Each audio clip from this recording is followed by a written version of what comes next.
La ligne bleue, jeudi le 2 avril 2020. On poursuit notre série d'entrevues avec nos étudiants athlètes. Cette fois, on parle avec Marc-Antoine Decoy, qui est également en confinement comme tout le monde chez lui et qui nous reçoit pour nous parler un peu aujourd'hui de ce qui s'est passé dans sa vie, évidemment, avant toute cette grande crise du COVID-19 et ce qui s'en vient bientôt avec tout le processus des repêchages des ligues professionnelles de football. D'abord, je salue mon collègue Raphaël Bergeron-Gosselin qui est toujours avec nous. Bonjour Raphaël. Hello. Alors, Marc-Antoine, à notre tour de te saluer officiellement. Bonjour, Marc-Antoine. Salut les gars, bonjour Renaud et bonjour Raph. Écoute, Marc-Antoine, on est très content de t'avoir avec nous parce que tu étais, avant que le COVID-19 prenne toute la place dans l'actualité mondiale, tu étais assurément au centre de l'actualité sportive du football universitaire québécois dans les jours qui ont précédé l'éclosion de la crise. Lundi, le 9 mars dernier, il y avait ton Pro D, appelons Pro D étant le terme anglais pour cette journée d'évaluation où tu exécutais au Soccerplex de Catalonia à la Chine une série d'exercices de tests physiques et suivi de quelques exercices spécifiques à ta position. Ça a été évidemment un grand moment. Certains l'ont qualifié du meilleur Pro D de l'histoire du football universitaire québécois. C'est la première fois qu'on te parle depuis. Alors, dis-nous, comment as-tu vécu cette fameuse journée du lundi 9 mars dernier? Ça fait si longtemps être en quarantaine que on dirait que ça fait des années-lumière, ce Pro Day-là. On Ça dirait fait que je tellement sais longtemps plus que tu cours plus vite. Là. Ouais, je sais même plus si je suis capable de faire la moitié de ces exercices-là. Non, mais sérieusement, c'était assez surréel cette journée-là.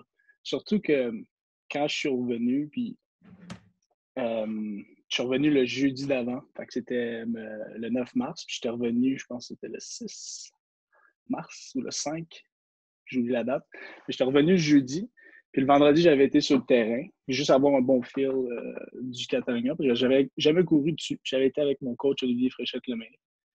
J'avais fait les drills, ça avait bien été, j'avais un bon sentiment. Puis quand je suis retourné chez nous, là, je me sentais un peu plus fatigué, comme un début d'un petit rhume ou quoi de même. Puis j'ai rien fait trop de ça. Samedi arrive, je me sens un peu moins bien, puis dimanche arrive, puis je commence à faire de la fièvre, je commence à tousser, puis je commence, mon Dieu, j'espère que je vais être capable, tu sais, dans les débuts, tu peux le surmonter, j'espère que ça va bien aller pour le Pro D, puis la journée du Pro D, quand je me suis réveillé, je me regardais devant moi, puis je dis comment je vais pouvoir faire. Ça s'est vu aussi au Pro D pour ceux qui étaient là, que j'arrêtais pas de Ouais. pousser. Puis, On sentait que tu avais besoin de spoiler. pause entre chaque exercice pour cette raison-là. Là. C'est ça. Puis je vais tout de suite vendre la mèche. J'avais pas le COVID. Je suis bien correct. Ouais. Avant que Non, la panique effectivement. commence. Tu en faisais des blagues sur le coup à ce Ouais. moment-là, puis Dieu sait qu'on était loin quand même de l'ampleur de la crise actuelle. Fait que les gens faisaient Non, des c'est blagues, ça. mais tu sais, je pense qu'aujourd'hui, si on avait le Pro D et tu toussais Non. comme les gens, les Ça dépisteurs serait seraient tout partis, tout le parti. monde serait parti. J'ai été excessivement chanceux d'avoir mon Pro D cette date-là. Une semaine plus tard, puis j'arrivais pas le Pro D. Tout était annulé la semaine d'après. Oh oui, les grandes universités américaines n'ont pas eu leur fameux Pro D Non, pour cette même raison-là. Fait que c'est peut-être le meilleur timing de l'histoire de c'est tout. incroyable. C'est incroyable le timing. Fait que quand je fais cette journée-là, mais je m'avais dit, j'étais un peu stressé face à ma situation, tu sais, comment je me sentais, mais je me suis dit, avec l'adrénaline, ça va embarquer, puis je pense que ça va bien aller. Puis comme de fait, l'adrénaline est embarquée, puis je me suis, tu sais, j'ai presque, tu sais, c'était l'essoufflement. Comme je faisais un exercice, puis j'étais vraiment essoufflé, plus que normalement. Fait que c'est pour ça les longues pauses, puis ça a duré plus longtemps le Pro D. Mais je veux dire, je me suis surpris sur les tests que j'ai faits parce que j'avais été aux États-Unis m'entraîner 2 mois de temps.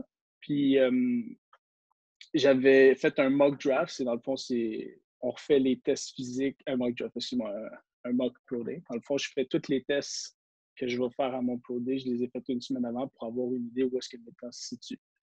Puis à mon Pro Day, j'ai battu tous les temps, à part et les mesurations aussi du vert et du broad, à part le 40 verges, je sais que j'ai couru le même.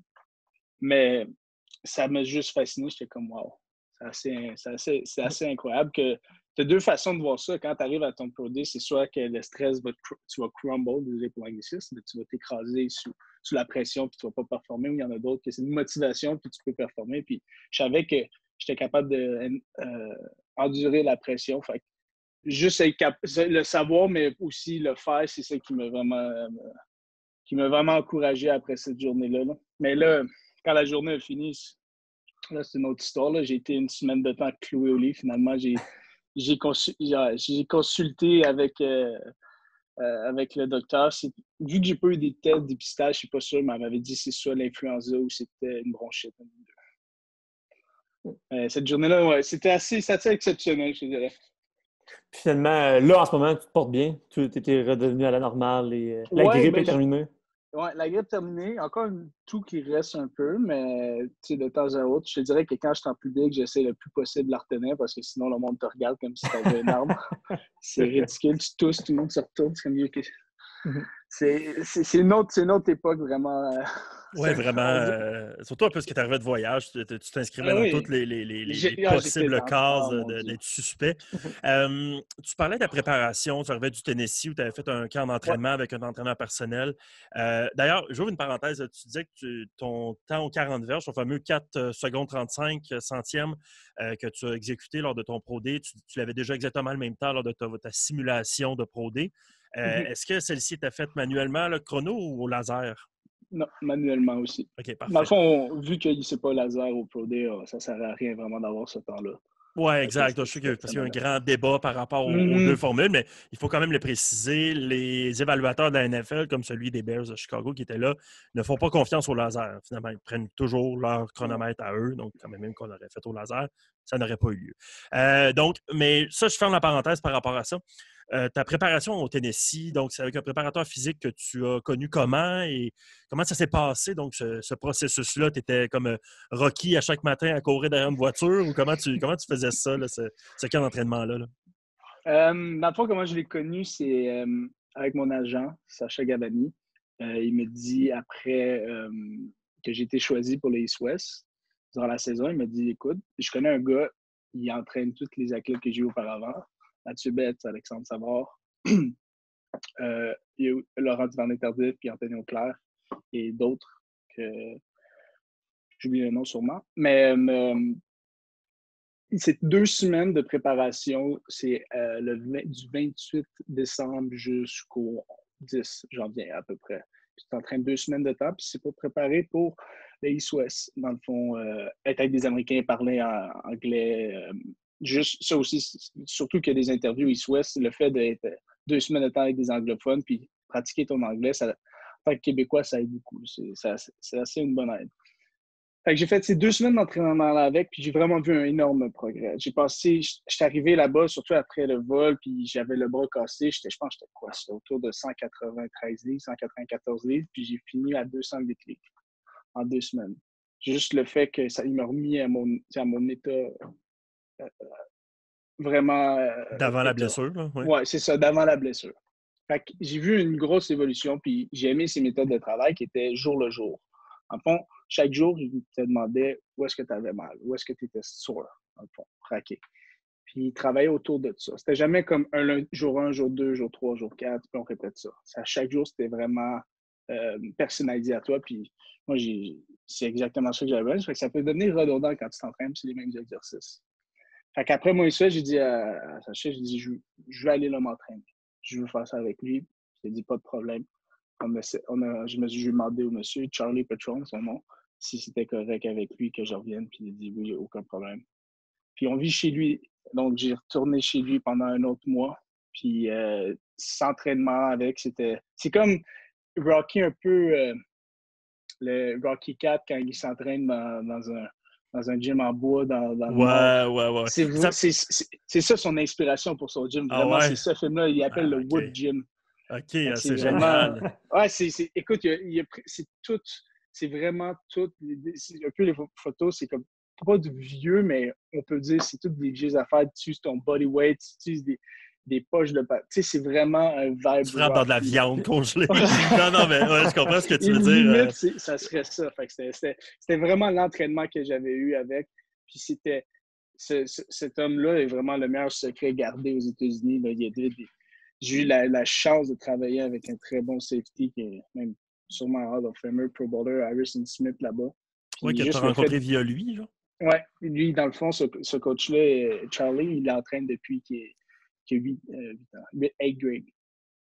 Fait que c'est c'est un peu son protégé. C'est le gars qui l'a rendu, puis lui, il est reconnaissant avec Charlie, puis il revient souvent.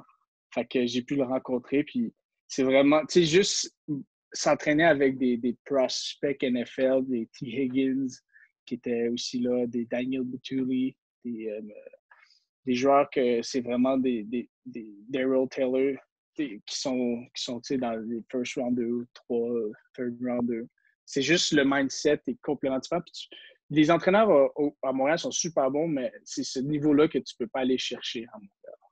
Ça t'a permis un peu aussi de faire une immersion dans un monde qu'on connaît moins ici, c'est le monde du football américain proprement dit. Là, donc, comme tu sais, avec des joueurs de foot américains. Tu l'as vécu évidemment lorsqu'on fait référence, pour tous ceux qui ne le connaissent moins, au East-West dont tu fais référence, c'est le East-West Shrine Game, qui est un match des étoiles, des étoiles du collège des universités américaines. Et à chaque année, il y a 2 Canadiens qui s'y rendent, un de l'Est, un de l'Ouest. Cette année, c'était toi qui représentais l'Est. Il y a 2 ans, c'était Régis Sibazou, notamment, qui était le premier carabin. Cette année, c'était toi. Donc, pour faire un petit retour vers ça, c'était à la mi-janvier, début mi-janvier exactement, où à ce moment-là, tu t'es rendu à Tampa, en Floride, pour faire ce match des étoiles où pendant une semaine avant le match, vous avez des entraînements qui sont devant des dépisteurs de la NFL, de la Ligue canadienne de football, qui épient vos exercices tout au long des entraînements et ça culmine avec un match le samedi que tu n'as pas joué, mais en raison de ta blessure, mais que, tout le monde s'entend pour dire que le plus important, ce sont les entraînements lors de cette semaine-là. C'est là que les dépisteurs sont.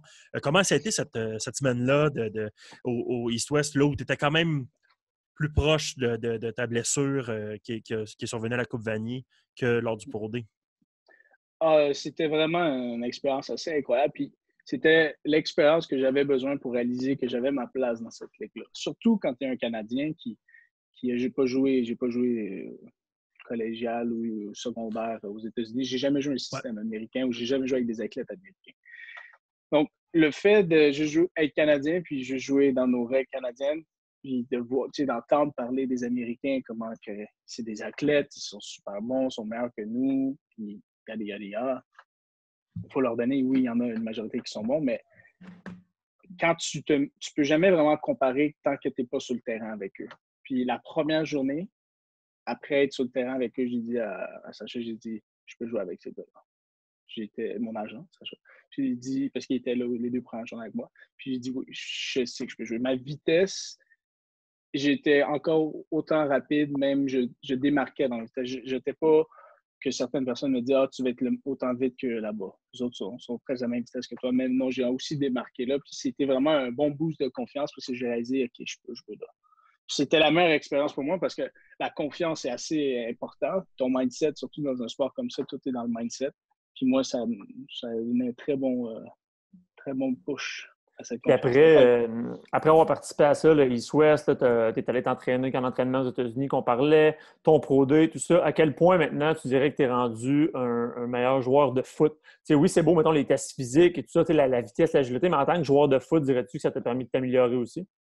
Oui, surtout là-bas au East-West, en tant que joueur de foot, de partir moi, c'est une des affaires que j'ai été le plus fier personnellement, si j'y repense, c'était que première journée, je connais rien à un système américain. À la dernière journée, la 3e journée d'entraînement complète, que j'étais capable de vraiment tout assimiler, puis c'était assez basique, il n'y avait rien de trop compliqué, mais de passer de 0 à changer les erreurs mentales, puis pouvoir m'assimiler, puis être vraiment à l'aise dans ce système-là, puis commencer à comprendre qu'est-ce que les autres font.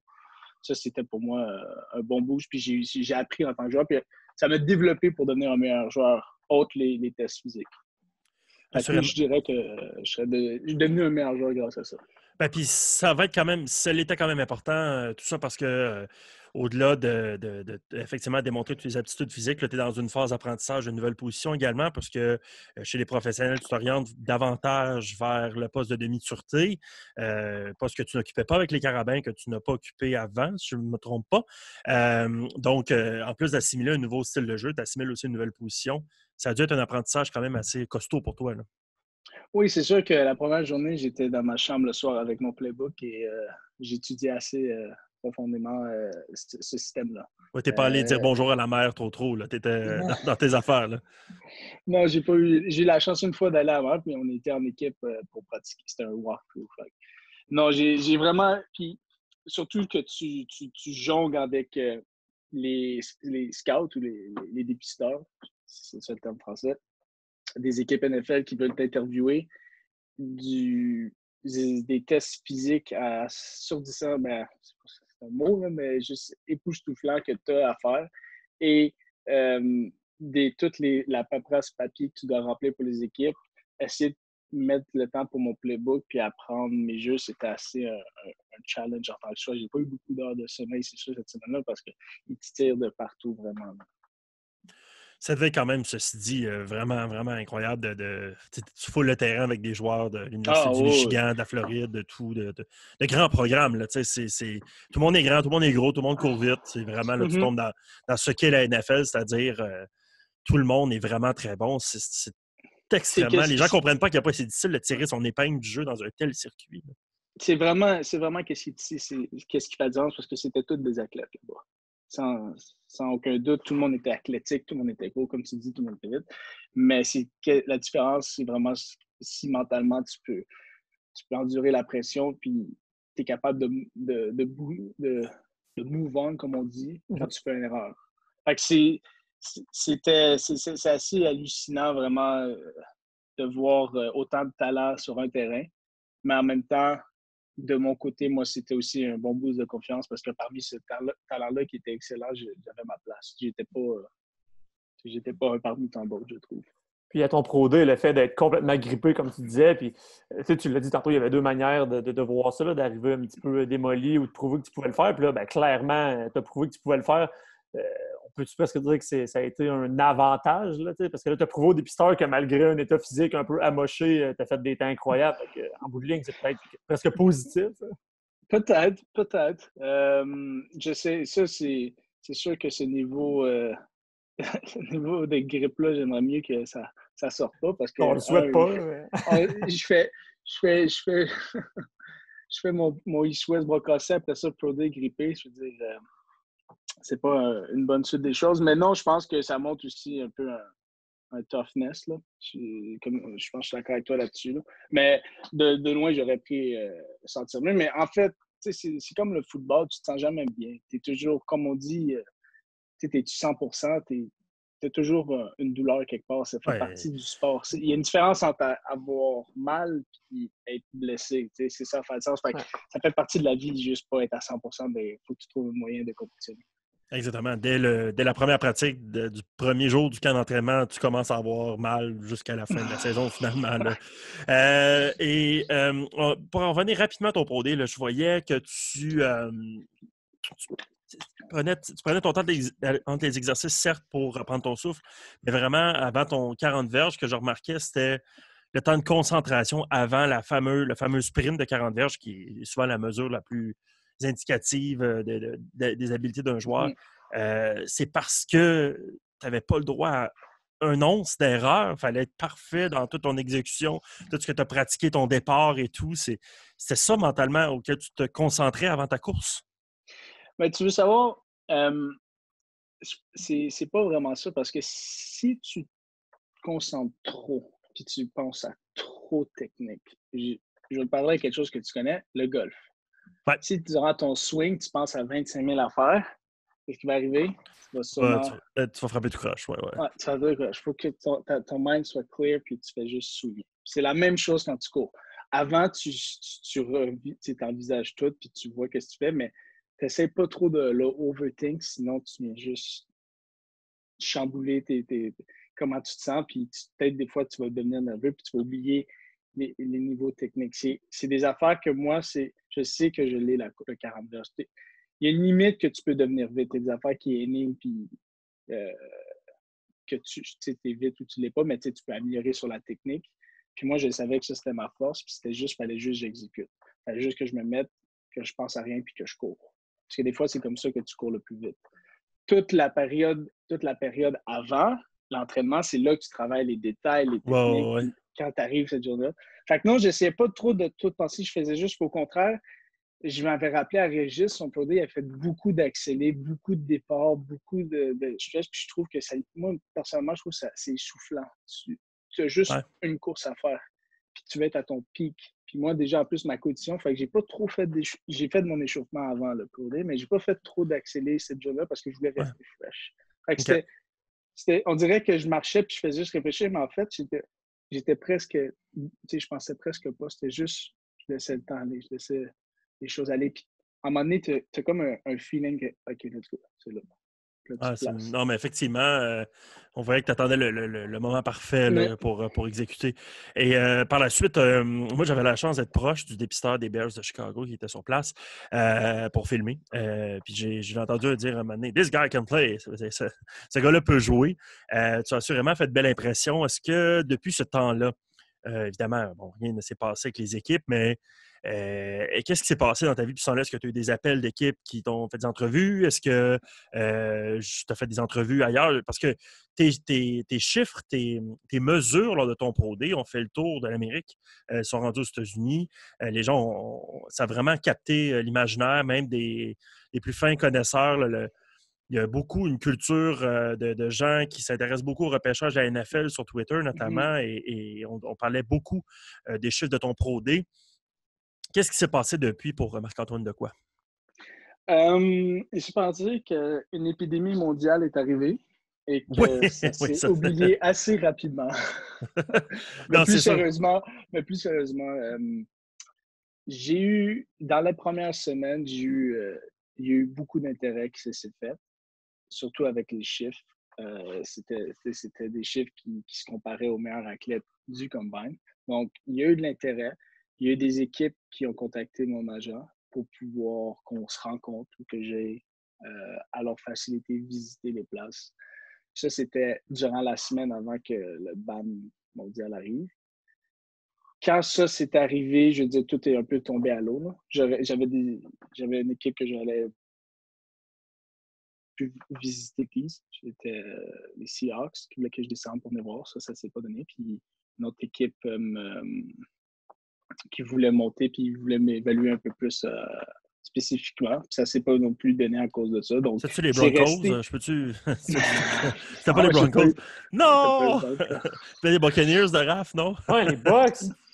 non plus. Les Ah, Bucks non plus. Je Malheureusement. Hey, rêvais d'un chandail de quoi? je vais te parler aussi avec le Tom Brady aux jouer avec Bucks. Tom Brady, t'aimerais pas Ah, ça, c'est me ça. semble? Intercepté, là, je sais pas. Quand j'ai vu cette nouvelle-là, je savais qu'il y en avait un qui était content. Oui, oui, non, Raph a changé sa photo de profil sur Facebook pour la première fois en 10 ans. C'est Fait ça. que Ouais, là, moi, en ce moment, je là, sens tu sais, il y a quelque comme chose. le gros down de pandémie. Puis moi, c'est Ah, comme ça. victoire. Yeah. Là. Mais non, dans le fond, j'ai eu une interview avec un podcast, monsieur, je pense que c'est un analyste de sport Oui, aux de Bears, Chicago. ouais, Chicago, que tu m'as mis en contact avec. Mhm. Puis ça, c'est l'interview que j'ai faite avec lui. Sinon, sinon, c'est vraiment tout. C'est tombé assez un peu mort après ça.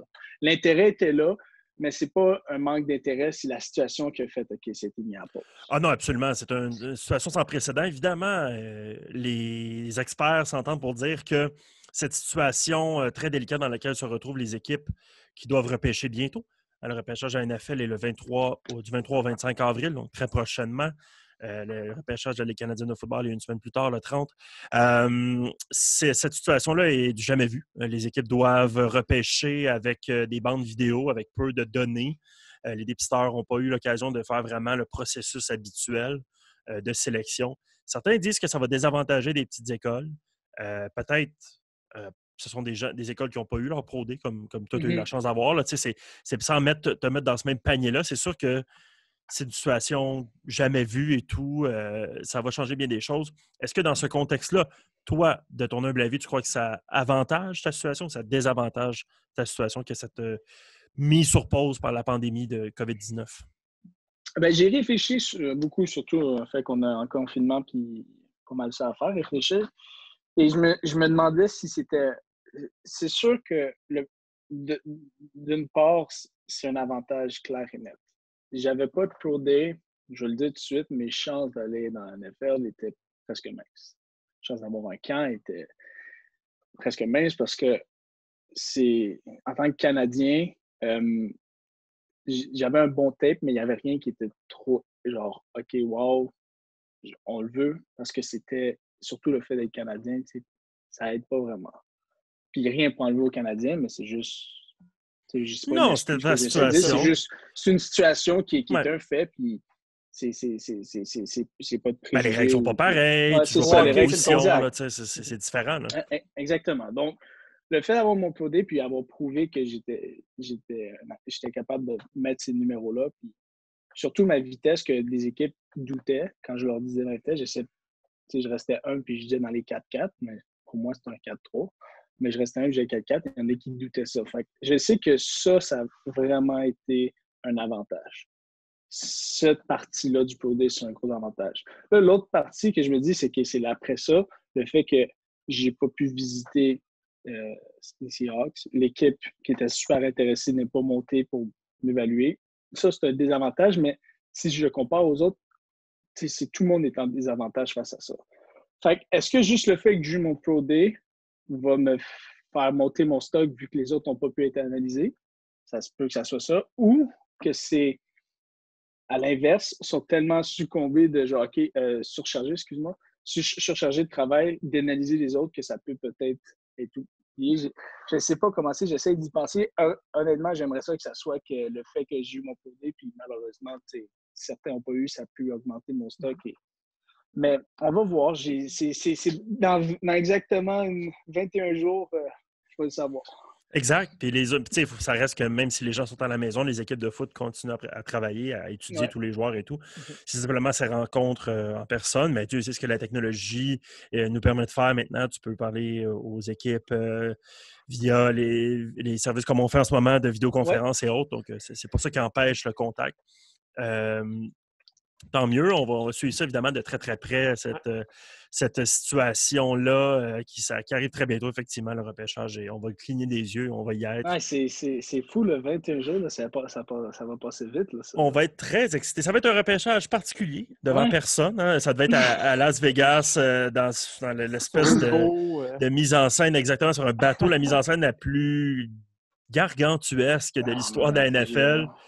Et là, ça va prendre une tournure un peu bizarre avec pas sans public, comme c'était à l'époque, où c'était dans une salle de conférence d'un hôtel. On passe, alors que je pense que les années passées, il y avait quoi? 200 000 personnes dans les rues. C'était vraiment des foules immenses pour la première journée, notamment. On va suivre ça avec beaucoup d'intérêt, évidemment, parce que, bon, Raph et moi, on veut savoir ce qui se passe avec nos équipes respectives, mais également parce qu'on aura peut-être la chance d'entendre ton nom ou, si ce n'est pas d'être repêché sur le coup, après ça, d'obtenir un essai ou d'avoir même un contrat comme joueur autonome, parce qu'on sait qu'aussitôt l'encan terminé, les joueurs qui n'ont pas été repêchés sont libres de signer avec l'équipe qu'ils désirent. Une situation qui pourrait survenir dans ton cas. On va suivre ça de très, très près. As-tu quelque chose, là, j'imagine, tu attends de voir l'évolution de la situation, d'organiser une espèce de fête du repêchage dans ton cas, j'imagine? Ouais, mais c'est ça, là, je pensais faire un gros Zoom party. On met toutes nos webcams. Exact. Pendant 3 jours, ça va surveiller. Le Zoom le plus long de l'histoire. Ben, c'est ça. Je pense pas pendant 3. Honnêtement, on a juste besoin de se tune-in la dernière journée. Fait. Ça m'étonnerait énormément que je sorte dans les premiers rounds. Oui, non, c'est évident. C'est évident, c'est la dernière journée qu'on tune-in, comme on dit. Mais les équipes, j'ai fait des interviews avec des équipes CFL parce que les autres, leur codé ont été, excuse-moi, leur camp d'évaluation, oui. A été reporté, puis du monde comme Brian, Rossi, Marion, je vais toutes les nommer pour ne pas les oublier. Pelletier, Debrosse, Debrosse-Smith. Puis est-ce que Kevin Kaya aussi. Kevin Kaya aussi. Ouais. Fait qu'eux autres, c'est sûr que c'est quelque chose d'assez... c'est assez dommage à un certain point que tu ne peux pas faire ça, mais pour d'autres, ça peut être aussi pas un avantage, mais je sais que c'est le film qui va parler. Ouais. Puis quand je parle aux équipes CFL, après les interviews, je leur demande toujours comment vous le processus, qu'il n'y a pas d'évaluation, comment vous voyez ça. Puis la plupart d'entre eux me disent que c'est pas un problème. Le plus gros problème qu'ils me disent, c'est le fait qu'il n'y a pas de test médical. C'est pas les tests physiques, c'est les tests médicaux. Parce qu'eux autres, vu qu'ils investissent en toi, ils veulent savoir si tu es blessé quelque part, puis beaucoup de joueurs vont mentir sur leur blessure. Fait qu'eux autres, qu'est-ce qu'ils faisaient? C'est qu'il y avait des tests médicaux au Combine était une affaire super importante. Écoute, les médecins te tirent de partout, ils regardent voir si tu as des blessures. Fait que ça, c'était le plus gros hic que les équipes me disaient. C'est quelque chose d'assez intéressant à noter. Ah non, vraiment, vraiment, vraiment. C'est vraiment une science que la préparation au repêchage, super intéressante. Merci de nous avoir partagé tout ce processus-là. Et surtout, on était vraiment intéressé de prendre de tes nouvelles depuis cette journée vraiment géniale du 9 mars dernier, mais aussi ton expérience à Tampa et tout ce qui est passé depuis la fin de la saison. Merci beaucoup, Marc-Antoine, d'avoir été avec nous aujourd'hui. Et assurément, on va se reparler très, très bientôt après toutes ces séances de repêchage pour avoir tes réactions, savoir ce qui se passe avec toi. Pas de problème, ça fait plaisir de vous parler, les gars. Et bonne chance. J'ai des Legos si vous en voulez, ça passe le temps. Ou des casse-têtes. Moi, j'ai un petit gars de 3 ans à la maison. J'ai en masse de quoi me passer le temps. j'ai un compte Netflix, si jamais. Ouais, exactement. On aura fait le tour de Netflix à la fin de tout ça. Bon courage, Marc-Antoine. Reste en santé. Prends soin de toi et de toute ta famille. Et on se reparle très bientôt. Merci, les gars. Prenez soin de vous autres. Et toujours un plaisir de vous parler. Salut! Bye!